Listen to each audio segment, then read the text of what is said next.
Hello friends, my name is RagePanda1 and this is going to be my video going over the Bloom Uncounted champions, but you might be thinking to yourself, hey dog, why are you looking at a Trevain? Well, for one, the Trevain looks a little different, her art has changed, and also if you find yourself on one of these screens, you got your little jellyfish with the forest in the background and you can rotate the character and scroll up and down a little bit. Isn't that cool? I haven't tested every character on every background, but that's something that I've been wanting to be able to do for quite a while now, and the updated art of the Trevain looks pretty sweet, I guess. Nothing wrong with that. Yet if we go over here to our Karg and I try to do the same thing, it does not work on that background. Does not work on that background at all. I will let you test the rest for yourself, but I will also confirm that this works for the Galabar because they are on the same rotating background. Very nice. Something I have wanted for so long, and that is because they share the background with our Bloom Uncounted, and I gotta say that the models for these guys look pretty awesome. I really like them, and I think I like her model even more than I like his. I think I like her kit even more than I like his too, but let's get started talking about his, shall we? For one, we've got a passive that is nice and clear and simple. Once every 5 seconds, you're going to guarantee to do a dodge. If you get hit while that's happening, you reduce the cooldown of that by 6%. This is going to be especially good against people who are doing a lot of attacks, but not a lot of skills. Getting as many dodges as possible is good, although guaranteeing that you're going to dodge an attack that is actually a large attack, it's kind of a crapshoot, but hey, every little bit helps, right? If you dodge the right thing there, that's going to be huge for your fight. Oh, wow, it's suddenly a little more complicated than we thought before. But that's okay, we got our Ethereal Charge here. Now, I would say that this is not being super clear about what it does. I think that we're going to have to wait and play with them to fully understand what it's talking about, but I'm going to give you my best guess. So, the champion disappears into thin air and creates a phantom near each of the 3 farthest champions. This includes the actual champion and 2 clones. So, he is one of the phantoms. Now, when I watched their video, and I gotta say I didn't watch it as closely as maybe I should have, it looked like he didn't teleport anywhere, which is what it's suggesting. It looked like he stayed in place and then 2 phantoms showed up. I don't know. When they say things like taunt the target for a short duration, we don't like that, but we're gonna assume 1 second. That's what we're gonna assume. Clones inherit 100% of the stats from the champion, but their damage taken is increased by 60% so that it's much easier to kill these guys. That makes sense. You don't want your phantoms stocking up too much. If you're the enemy, you want to get rid of those. It says within 10 seconds after the phantoms show up, their attack speed is increased by 20% and their attacks have 10% lifesteal effect. So the goal is to keep these guys alive, and because the goal is to keep them alive, you're looking at stuff like Male Lionstone to put some nice shields on them. You want a Male Aeson for some more shielding, and of course to increase the heals from the healer that you will likely have on the team, because if you can keep these guys alive, I think it might be nasty. Now here's the confusing part. It says clones can use the champion's normal attacks and active skills, but this is the active skill that we're reading. I don't think that clones can summon more clones. I think that when clones can use quote unquote the active skill, what it's saying is that they get to use the following text as an active skill. Now perhaps every time this happens, your main guy will also summon the clones and then do this active skill. I'm not super sure about it, but when it says that the clones get to use the active skill, I think it's talking about this text as the active skill they get to use. And it says they will strike all targets in front 4 times, dealing total damage equal to a percentage of the champion's strength. Clones will disappear when they're killed or the duration ends, and as long as the clones are present, 50% of the damage taken by the champion will be shared by the clones. Now, that's super duper bloated and super annoying.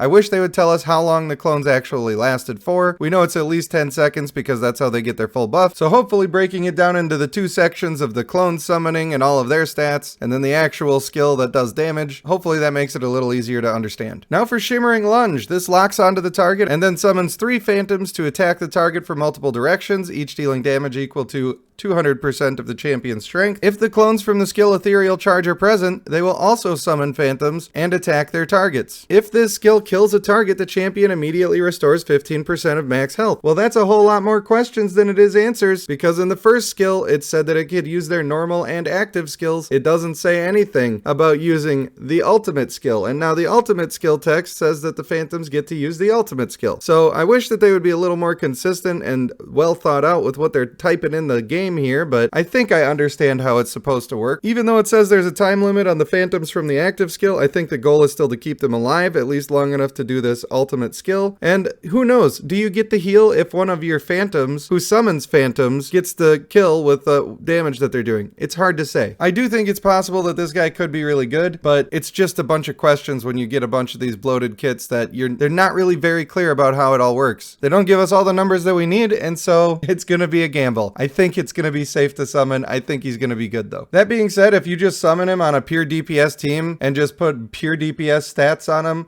and no defensive stats, and you go and put him in your team, you're gonna be wondering, why does this guy suck? His phantoms die instantly. I can't do anything. It's because you're building wrong. Don't build him wrong. Put some sustain in your team and you'll be happy. Now for our female butterfly, bloom uncounted lady, we got a much more complicated passive called Dreamwalker, where you hunt down the target in the opposite position. If the target is out of reach, the champion will charge to their location, dealing damage equal to 200% of the champion's strength to the target and all nearby enemies, inflicting 2 layers of dream. Other enemy targets along the path will be inflicted with 1 layer of dream and knocked back. When the champion deals damage, inflict 1 layer of dream on the target, with each layer reducing the target's attack speed by 5% and movement speed by 4.28%. Now keep in mind those numbers are not green, so it doesn't indicate that they would change with levels. Who knows? When the target has 5 layers of dream, the champion immediately casts the active skill on them. This is a super bloated passive, but it sounds really good. It sounds really good. That does a lot of solid stuff that you really want to be happening. It does a lot of damage actually, and it doesn't make sense to me that it's a passive. I'm guessing that the damage portion of this happens exactly 1 time ever, and then the rest of the time you're focusing on how the stacks of dream are affecting people, and you don't keep doing the charge. We don't know, because they always do this. You can never tell by reading the stupid thing. For an active skill, we've got Entrancing Strike, which gains a temporary immunity effect and shuttles behind a random enemy, dealing damage equal to a percentage of the champion's strength to all enemies along the path. That sounds pretty much exactly like the passive. If the target has 5 layers of the dream effect, they will be consumed to inflict sleep for 4 seconds, dealing damage equal to 100% of the champion's strength and restoring their energy by 100. The target in sleep will then be immune to the dream effect for 8 seconds. Now, it says that it puts them to sleep for 4 seconds. Does that mean that they're immune to dream for 4 seconds after sleep or for 8 seconds after sleep? I'm guessing it's 4 seconds after sleep, even though that's not exactly what it is saying. I think they just are bad at saying what they're trying to say. So how is that for an active skill? Well, honestly, it doesn't do that much damage. She's got a lot of base strength, so maybe this scaling equals a lot of damage. But at the end of the day, it's just a line attack that's scaling to 380%, where I have an active skill on my female Fulgur that scales much higher than that. So I don't know if all of this extra stuff will be worth it, or when you're inflicting sleep and doing the 100% damage, will that be worth it? I think this is average damage. I don't think this is anything special, but I do think all of the extra effects that come with everything she's doing